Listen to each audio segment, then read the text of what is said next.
Hello students, and welcome you all in this video, and I hope that you all are preparing for your exam.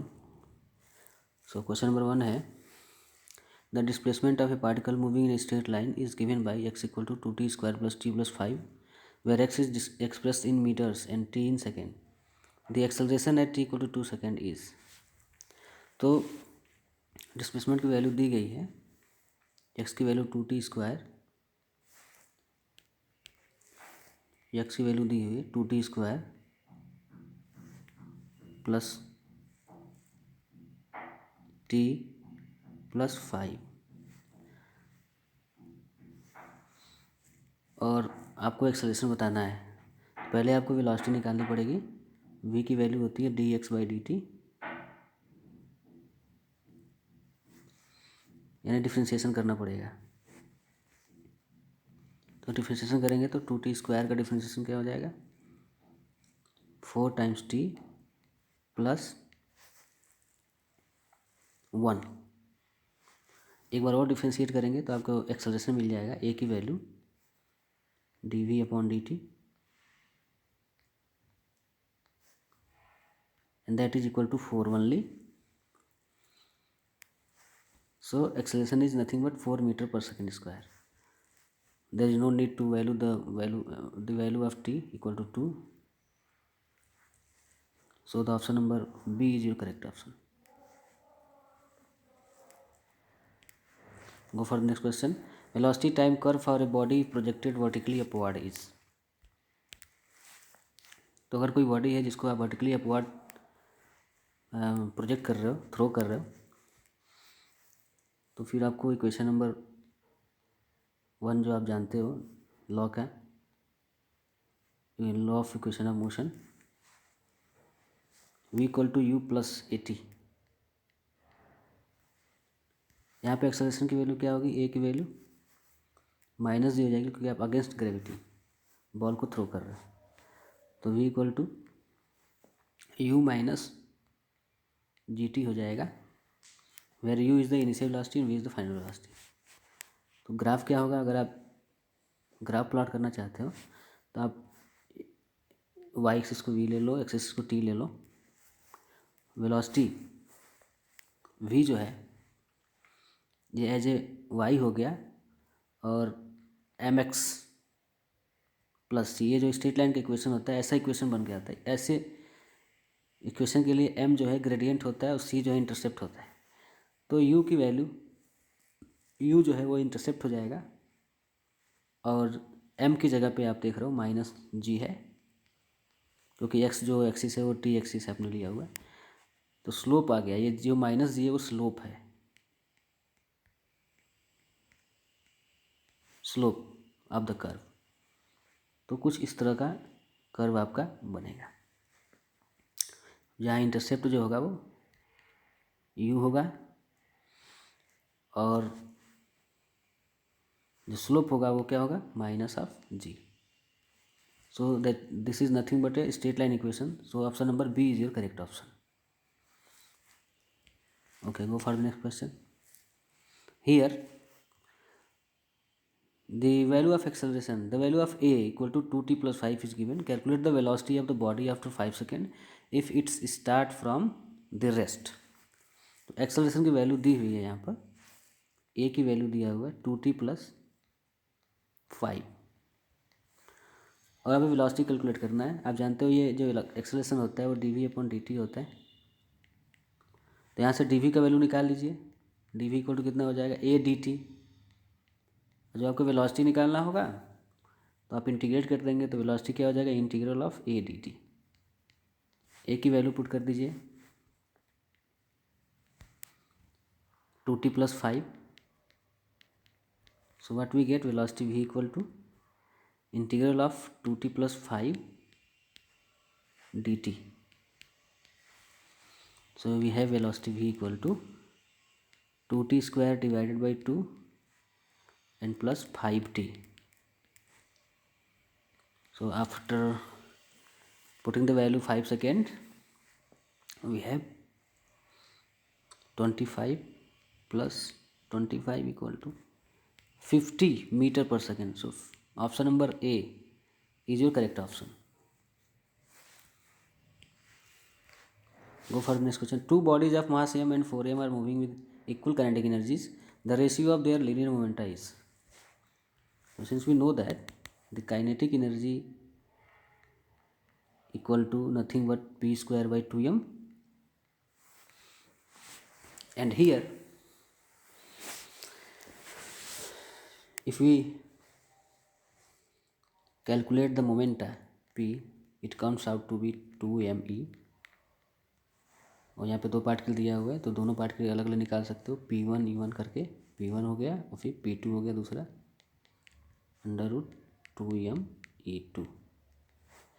Here the question says that the bodies of mass m and 4m are moving with equal kinetic energy. So e1 equal to e2, kinetic energy same होगी but masses are different. So what is the ratio of their linear momenta? So we get p1 upon p2 is equal to root over, here we can say m1 and m2, root over m1 m1 m2. e1 जो है cancel हो जाए, e1 e2 cancel हो जाएंगे क्योंकि same है. Put the value of m1 m divided by 4m, m से m cancel हो जाएगा और आपको मिल जाएगा 1/2. सो p1 और p2 में क्या रिलेशन हो जाएगा, p2 equal to, it is asked about the ratio only. So what is your answer?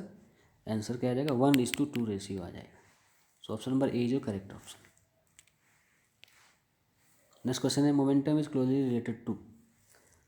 तो आप जानते हो मोमेंटम के लिए formula F equal to dp/dt, rate of change of linear momentum is called force. From here we can say dp equal to f dt, and the value of p after integration we have p2 minus p1 for the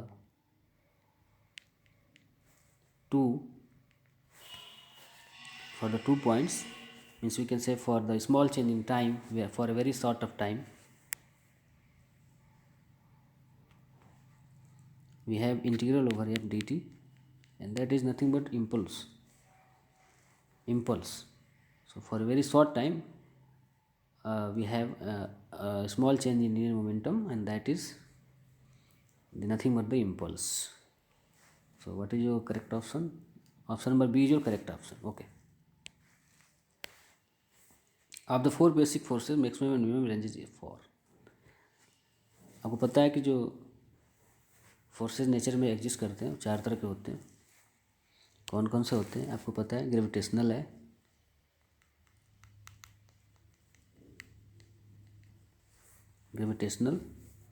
electromagnetic EM, gravitational force EM हो गया. Third strong force, and fourth is weak force. So there are 4 fundamental forces in nature, where gravitational force is a very long range force, act between different planets, satellites, for the asteroids.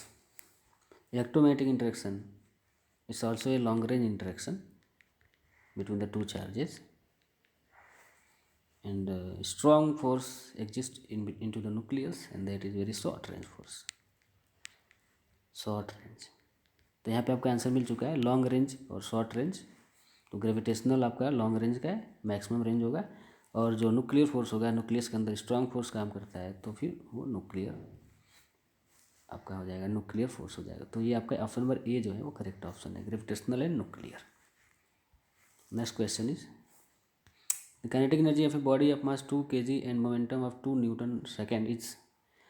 आपको kinetic energy बताना है. Kinetic energy के बारे में आप जानते हो कि 1/2 mv², and it is also written as p²/2m. So kinetic energy is what, p की वैल्यू दिया हुआ है 2 न्यूटन सेकेंड, तो 2 रख दीजिए, 2² 2 × 2 कितना आंसर होगा, 4/4. तो आंसर आ जाएगा 1 आ जाएगा 1 joule. So option number A is जो करेक्ट ऑप्शन। नेक्स्ट क्वेश्चन है, a particle falls toward the earth from infinity, its velocity and reaching the earth would be. Infinity से पार्टिकल आ रहा है और जब सरफेस पर पहुंचेगा तो उसकी वेलोसिटी क्या होगी ये बताना है आपको। यहाँ पे principle of law of conservation of energy से चलना पड़ेगा। और ये क्या कहता है, kinetic energy plus potential energy, यानी energy kinetic energy plus potential energy V की वैल्यू जो कि इन्फिनिटी पर होगा, that is equal to kinetic energy plus potential energy at surface S. But ये जो होगा ये जीरो होगा, तो यहाँ पे क्या होगा, half m v square kinetic energy की वैल्यू एट द सरफेस, जब सरफेस पे पहुँचेगा, और पोटेंशियल एनर्जी की वैल्यू माइनस में लिखी जाती है क्योंकि ये जी एम अपॉन आर, ये इतना होता है।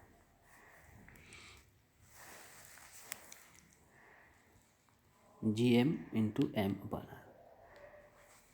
यहाँ से आप वी की वैल्यू निकालेंगे, वी स्क्वायर की वैल्यू कितनी होगी 1/2 टाइम्स, वी स्क्वायर की वैल्यू निकालें तो 2 टाइम्स हो जाएगा, not 1/2, 2 times capital G capital M upon are.